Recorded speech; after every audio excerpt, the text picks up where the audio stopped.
Call all hands. Beat to quarters. Run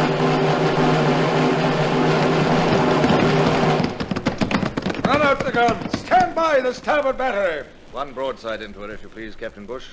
Pointers on target. Linstocks ready. Aye, aye, sir. Ready. Fire!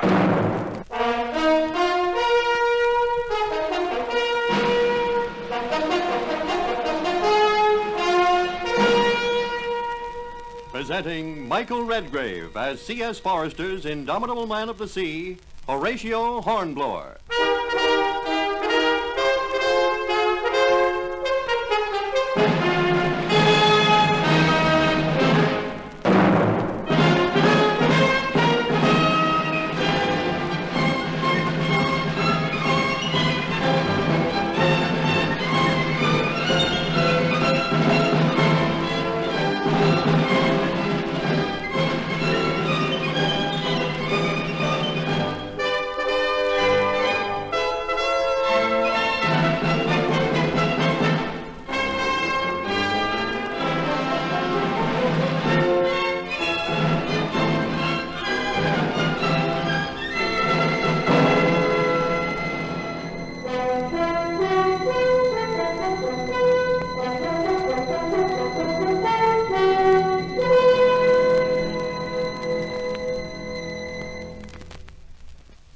And now, transcribed, the story of the fabulous Horatio Hornblower, wedded since early youth to Britain's ships and Britain's destiny at sea.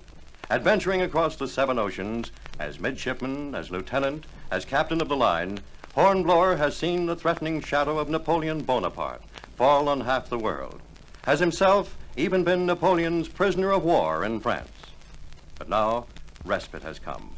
Home again in England, laden with honors, relieved from duty by his king, ex-Captain Hornblower can relax at last. The year is 1812.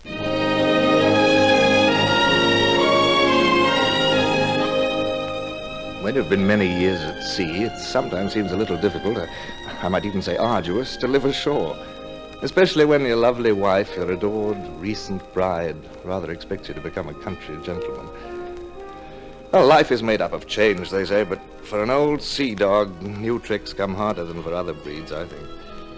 Well, there I was, not long returned from confinement in France as the unwelcome guest of Bonaparte, granted a knighthood, happily married to my enchanting Lady Barbara, free of all financial cares at last, and yet, oh, yes, I knew it for my fault, but somehow, there in the quiet English countryside, I hadn't quite come home as yet. More bath water, sir? Oh, heaven forbid. It's mostly on the deck, the floor already, isn't it? Oh, tin tub the size of a teapot. A fine way for a grown man to bathe himself. Yeah, all right, I've had enough. Give me that towel, Brown. Don't slip, sir. Oh, ridiculous contrivances. Give me a wash deck pump and gallons of cold seawater. Remember, Brown? Oh, I remember, Sir Horatio. Yes, belay that, Sir Horatio. Old terms are good enough, aren't they, you idiot? Yes, sir. It's a lovely morning, sir. Is it? Oh, yes, I suppose so. Still and quiet. It's very quiet. It's queer. When I wake here, I still keep listening for the sounds, rattle of blocks, the cordage wheezing, and... Oh, well, never mind. I've laid out your new suit, sir. What, do you mean that tight buff-coloured thing? It's a beautiful suit, sir, I think. Oh, do you? Tight trousers, fancy coat, flowered waistcoat, and a stock. Oh, I'll never draw an easy breath in that confounded choker. Oh, well, let's get it on. Mustn't keep Lady Barbara waiting downstairs for her breakfast.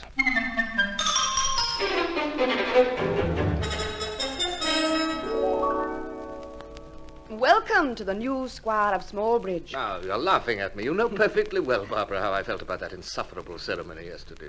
Squire, indeed. Oh, I do know, my dear, and you were sweet, suffering it all without complaint. Mm-hmm. Only the faintest glare of defiance now and then during the speech-making. Coffee, dear? Thank you. Well, what do we have planned today? I thought that you and I might drive across the Downs this morning. Uh-huh. Of course, you said you had a lot of reading you'd been putting off. Gibbon, was it? Well, yes, yes, I do want to get at that. It's, yes, quite soon, in fact. A letter for you, Sir Horatio. Oh, thank you, Wiggins. The messenger is waiting, my lord. He is from the Admiralty in London. The Admiralty? The Admiralty, eh?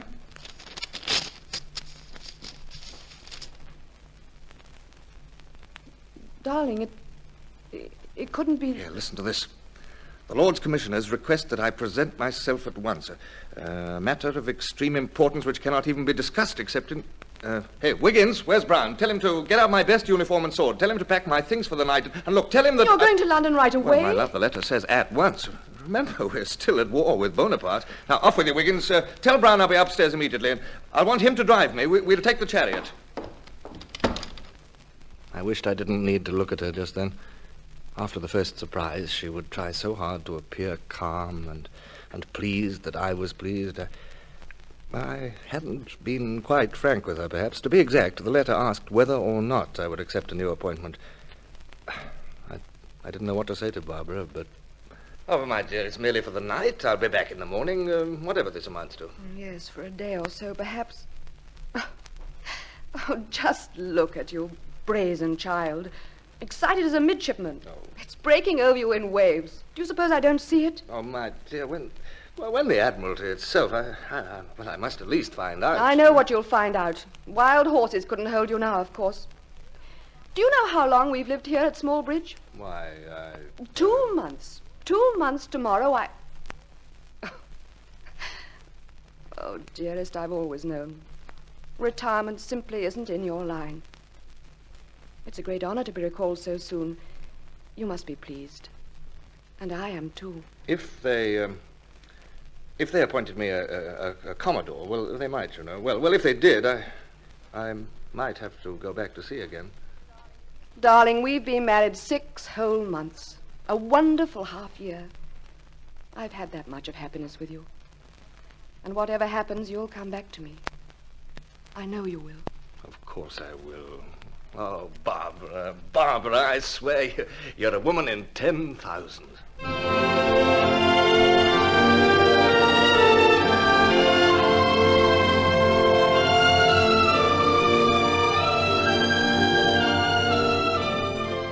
She was, you know.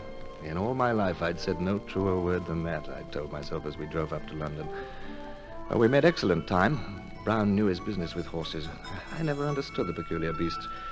Brown was good at everything.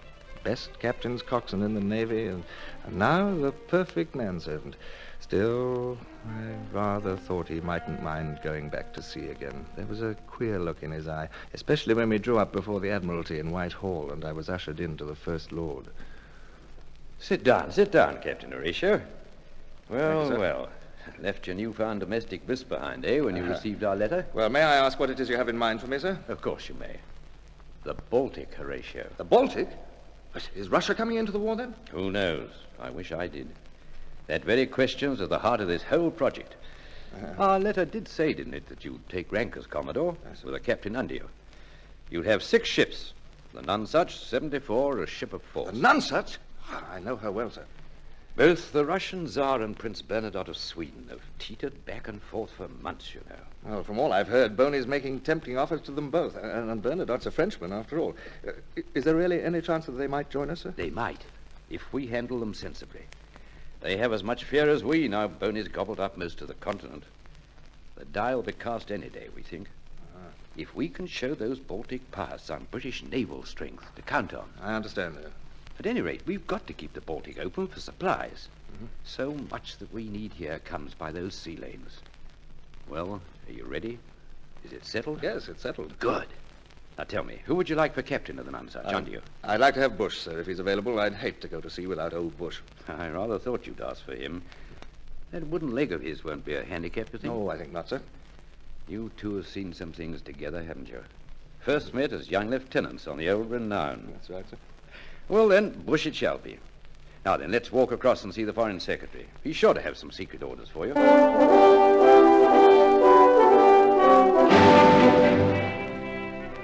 Time had come to say goodbye to Barbara. She drove with me from Smallbridge to Deal Jetty. The Nonsuch and the 5 others of my pretty new squadron lay far offshore, half lost in morning mist. Brown was looking much too pleased. I had to take him down a little. Stop mooning at those mastheads, Brown. Go hire a luggerman to take us out. Step lively now. Yes, Captain. Commodore, that is. Aye, sir. Wind's veering nor'ard a little. West by north now, I think. Yes, dear. So you remarked as we were driving. I beg your pardon, dear. You were telling me about my shirts. I interrupted you. No, I'd finished with the shirts. What I was saying was that all your cold weather things are in the flat sea chest. Mm-hmm. The sheepskin coat and heavy socks and mittens and... Oh, well, Brown understands. He also has in his care a certain little package. A surprise. Surprise, my dear? Oh, no, after all, I wouldn't try to surprise you. It's just a woolen neck scarf I'd be knitting for you. It's likely to be cold up in the Baltic, even now. Yes. I don't like cold. You're very thoughtful, Oh, dear. I do hope so much that you'll be back before the winter. So do I. I love you, Barbara. Boatman's alongside, sir, if you're ready. Yes, Brown. Well, now, my dear, Oh, you're going out by the ordinary lugger. I could come too. He could bring me back. No, that would be foolish. Look at that choppy sea. It'd be quite wet and cold. I wouldn't mind. Well, I may even be seasick in that nutshell. Sometimes am, just at the start. I shouldn't like to have you witness my capitulation. Oh, my dear girl. I've been such a fool. It's all my fault. I see it now. What have I done to our sweet life together? I needn't have taken this... Hush. Just think of the high compliment you're paid by this command.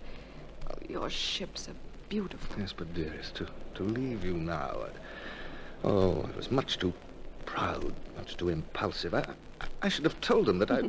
Well... And stayed at home. You, darling? Oh, don't be absurd.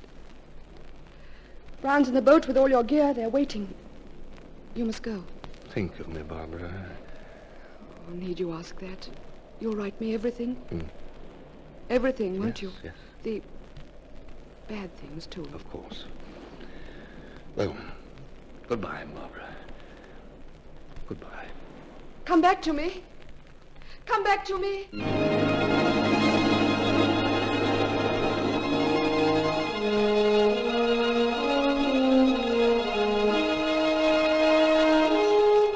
It touched me that she should say that. Come back to me.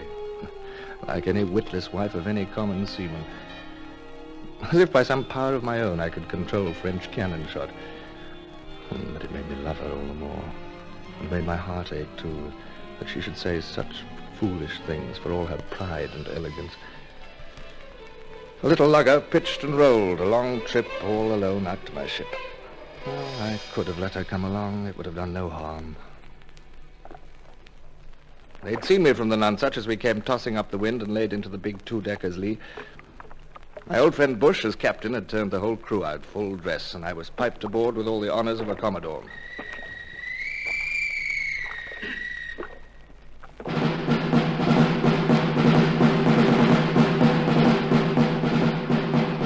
ship and every man aboard was in a state of polish. Bright brass work, 6 side boys in white gloves, the whole Marine Guard and their band, a double lane of bosun's mates with pipes. A childish display, perhaps some say it is, but, well, it has its, exhilaration somehow. There was old Bush on the quarterdeck, surrounded by his officers, and all saluting stiffly. I had to check myself, or I might actually have beamed. That would have been ruinous to discipline, so naturally I just stalked up the line, handed salute. Morning, Captain Bush. Good morning, sir. Welcome aboard. Oh, some time since we've met, Captain Bush. Bush was stiff and correct, but his craggy face kept softening up at me as if he wanted me to laugh. This made it very difficult, of course, before the men. You'll note, sir, that your pennant's going up. Commodore's flag to designate your ship in the flotilla.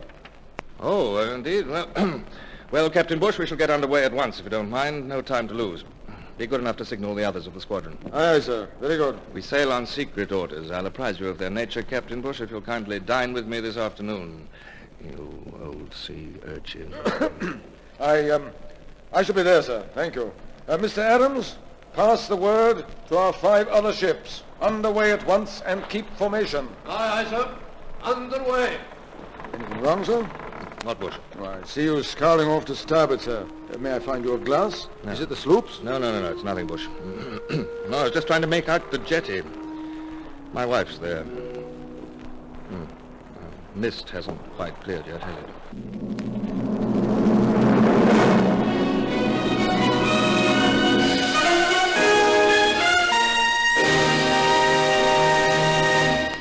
In a moment, Michael Redgrave returns as Horatio Hornblower.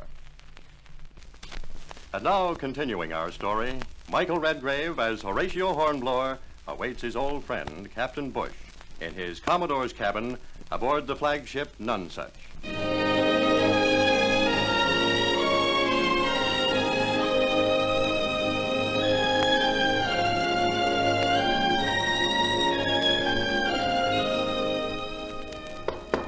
Come in. Oh, Brown. Captain Bush will be dining with me here. Be sure the things come up hot from the galley, will you? Of course, sir. I finished your unpacking. I trust it's satisfactory, sir. I placed the gift from Lady Barbara there on the bulkhead shelf. Yes, I saw it, Brown. Oh, it's a beautiful neck scarf, sir. Such fine, soft wool. Yes. I was to remind you to wear it, sir. Cold mornings. Yes. All right. I'll consider it. Come in. Ah, Captain Bush. I'll go and bring you dinner, sir. Well, alone at last. Look, you know you had me grinning like some absurd schoolboy up there this morning. I was so proud, so flattered that you'd asked for me, Horatio. I scarcely... Oh, come on, sit down. Our dinner will be coming any minute. I'm glad to see you, my old friend. Oh, well, let's get on to things of more importance, look, I've been studying my so-called secret orders and these charts. We're headed for the Skagerrak, my friend. I was inclined to think so, sir. Then through the Kattegat and up the Narrows. The Danes will resist, I suppose. Can't help themselves. Napoleon's on their backs. And what about the Swedes? That's just what no one seems to know. It's touch and go, apparently, with both the Swedes and Russians. We have to be prepared for anything. Kattegat Sound is only 3 miles wide part of the way. Sweden to port, Denmark to starboard. Yes, real Scylla and Charybdis, huh? Well, Bush, the powers that be have left decisions up to us, and we are going to have to improvise. Now, once we're off Göteborg, I'm going to try and pick up some fresh news on Swedish doings. Well, let's hope that Bernadotte is leaning our way by then, sir. Yes, Bush. If not, we'll simply have to blast our way in somehow.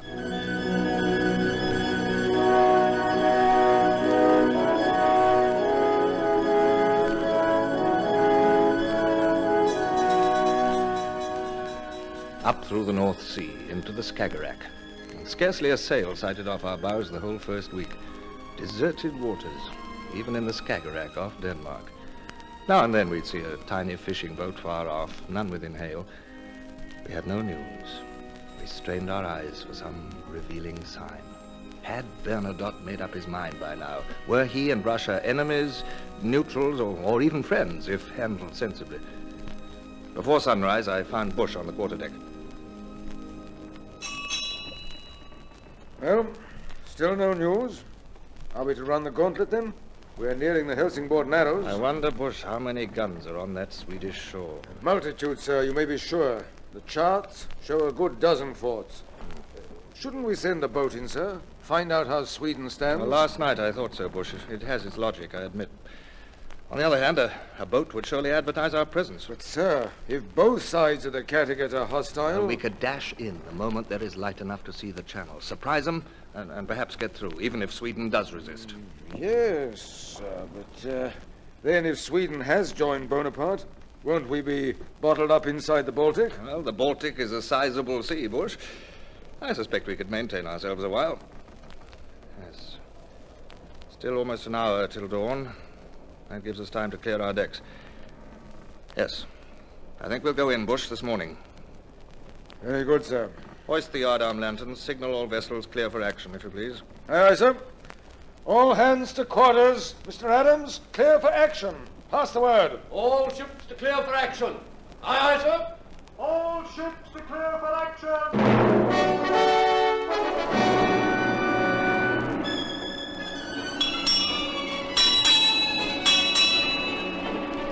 An hour had passed. We came into the narrow channel just as the dawn broke in a dark grey mist. To starboard, hostile Denmark. To port, the riddle, Sweden. Was she our enemy? Well, we'd soon know at all events. Are the guns run out, Captain Bush? Aye, aye, sir. And the fire pumps manned on every ship. Here's for it, then. What signal for hoisting to our other ship, sir? The signal is proceed to leeward in battle order. Lotus shall lead. Lotus shall lead, sir, did you say? I did. But We'll bring up the rear, Bush, naturally. Your face. I know. It's disappointing not to lead, but we're the shepherd of this little flock. We're the best built. The lead ships might get through before those shore gunners wake up. Huh?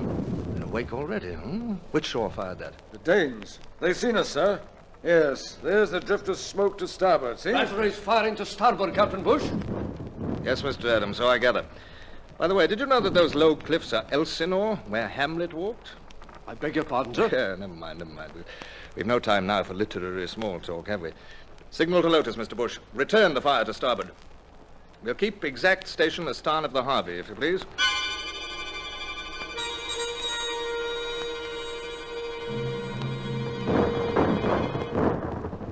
I say, Lotus and Clam are giving back as good as they're getting, huh? They are.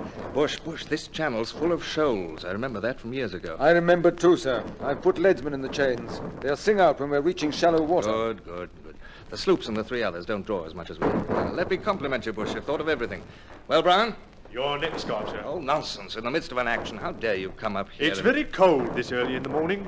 Begging your pardon, sir. I had my orders, you'll recall. Get below, Brown. All right. Give me the scarf. Yes, the air is a bit chilly.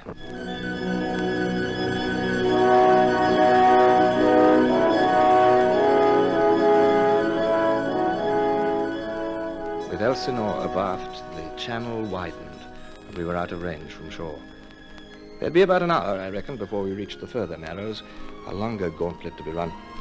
And at its end, 2 Danish islands, Saltholm and Amager. We had to pass between these, close to both. Full daylight now, they'd see us coming. We could no longer profit by surprise. But anyhow, all hands ate breakfast and relaxed and waited, as I knew, for the real test. An infernal din of guns broke out as we approached the channel. Well, our starboard guns can speak together after all. Well done. I wasn't too sure about that at Elsinore. A little ragged. So far, the Swedish guns had all stayed silent. And as if to make up for that, though, the Danes were throwing in everything they had at us. Saltholm and wider waters seemed a very long way off. I found myself walking up and down. Well, that wouldn't do. Indifference is expected from a Commodore. So I stood still and looked about me casually. By the deep 6.5 6. 6 fathoms are quite ample, aren't they, Bush, with the tide making? I think so, sir. I wouldn't care to risk less than 5, though, just now. By the mark 6. Put another leadsman on the port chains quickly, Adams. Look, Bush. Saltholm and Amager, at last. Do you see them reeling up ahead there? Both bristling, I'll be bound. Yes, smoke bursting from Amager already. This tells the story, doesn't it? Saltholm is where they keep their powder stored. And the half 5. And the half 5, sir. Shaving a shoal, that's certain. I hope. Bush, the Harvey's hit. The Harvey's hit. Our men must on. Shrouds are trailing. Quarterless 5. Quarterless 5. We're nearing those shoals, too. Harvey's quite helpless, eh? Oh, yes, I see. Oh, damnable luck, Bush. We'll be alongside her in a moment. Back the main-tops! Stand by with the heaving lines there. Helm the Give me lead! that speaking trumpet, huh? Aboard the Harvey there. Can you hear me? Aye, sir. I'm Lieutenant Smith, sir. Anyone injured, Mr. Smith? Lieutenant Mound, sir, knocked unconscious, and 2 men killed when the shell struck. We'll bring Mr. Mond aboard here then. Send men down for him, Captain Bush. Cut that wreckage away smartly and stand by to receive our lines.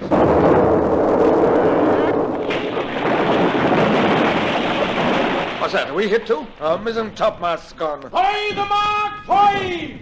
By the mark 5! Ah, that's better. We must be bearing off the shoals. Near hit, that one. They're reaching us much too easily from Saltholm. I don't like it. Yes, sir. Short range. And now that we're delayed... Now, look here. Those powder stores of theirs. Let's make a try for those. They might lie just beyond the highest fort. It seems fairly logical. Why not? But, sir, how do we know where to... Aye, sir, certainly. Mr. Adams, have starboard batteries raise sights. Try for a hit beyond that big red fort. Say by 15 yards. By 15 yards. Pass the word, Adams, instantly. Starboard batteries prepare to fire. Target at 15 yards past the right port. 15 yards past the right port. Wild idea, I suppose, Bush, but we simply can't sit here till the Harvey is in tow. It's too much like duck hunting with the none such as the duck. Ready? Fire!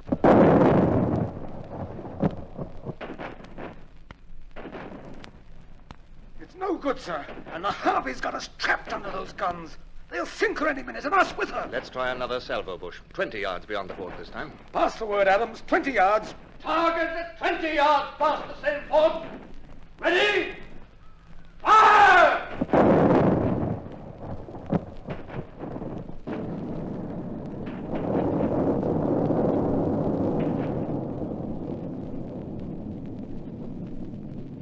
It's awesome, sir, that blast. I think, why, yes, it's even taken the fort with it. That fort and all its guns. At least they're singularly silent. I still don't quite believe my eyes. A lucky guess in place of sound ballistics, eh? That makes no sense. Well, yeah, to business now. Where's my trumpet? Oh. Mr. Smith! Mr. Smith! Have you our lines? Are they secure? You ready to get out of here? Aye, sir. One more moment, sir. Well, the cable's coming over now. We'll take you out starn first, understand? Stand by for the cable, men. Starn first it is.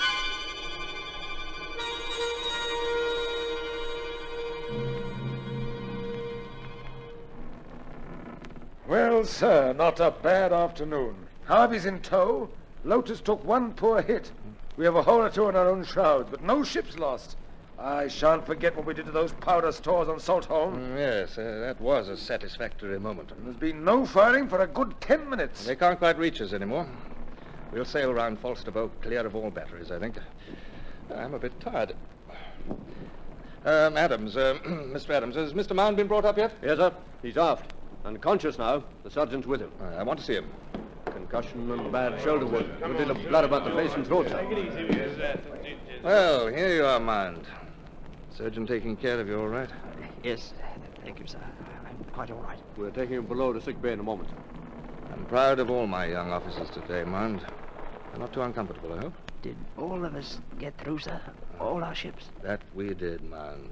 What pleases me, those Danish guns raked us with all they had, but not one shell from Sweden's coast. They're not against us yet, at any rate. He's shivering, Adams. It's cold this afternoon. Here, put this scarf round his neck and shoulders. I don't need it. But, sir, he's bleeding and yours, Oh, come on, take it. Oh, well, then I'll do it myself. Is that better, Mound? Ah, yes, sir. Wonderful. Thank you. We hailed a fishing boat a few minutes ago, Mound. Found out the Blanche Fleur passed through the Baltic yesterday. Big French corvette with at least 20 guns. She must be just ahead of us. Well, you'll have to get well quickly, Mound. Won't want to miss the fun, will you?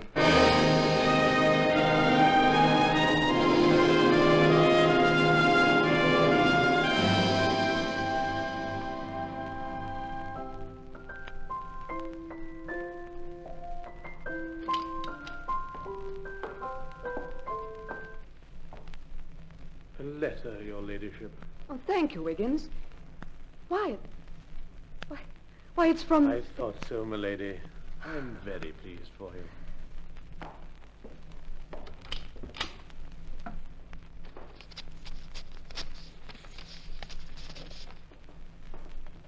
My dearest wife, I found a means of sending this brief note to you by way of Sweden. And I want you to know that all is well with us here in the Baltic. On the whole, we've had a remarkably quiet time. Few slightly sticky moments getting in. The Danes on shore showed a bit of ill temper, but there's very little to report that isn't merely ship's routine. Oh, my dear. My dear, you're such a bare-faced liar, I'm sure. But I do love you very much. It is my hope that somehow I shall soon receive letters from England and know thereby that you are well and happy. I'm sure you will like hearing that Brown takes magnificent care of me, fusses over me far too much. He seems to think that in doing so, he's following someone's orders. I can't think who. The weather is surprisingly fine. You'll be glad to know that it's quite warm. I haven't even needed the handsome scarf you knitted lately. But rest assured, that all goes well with me. I send you my heartfelt love, my dear Horatio.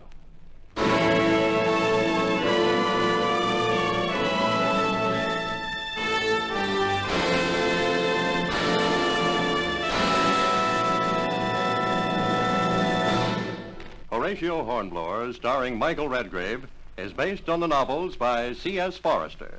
The radio script was written by Philo Higley. Music composed and conducted by Sidney Torch. Produced by Harry Allen Towers.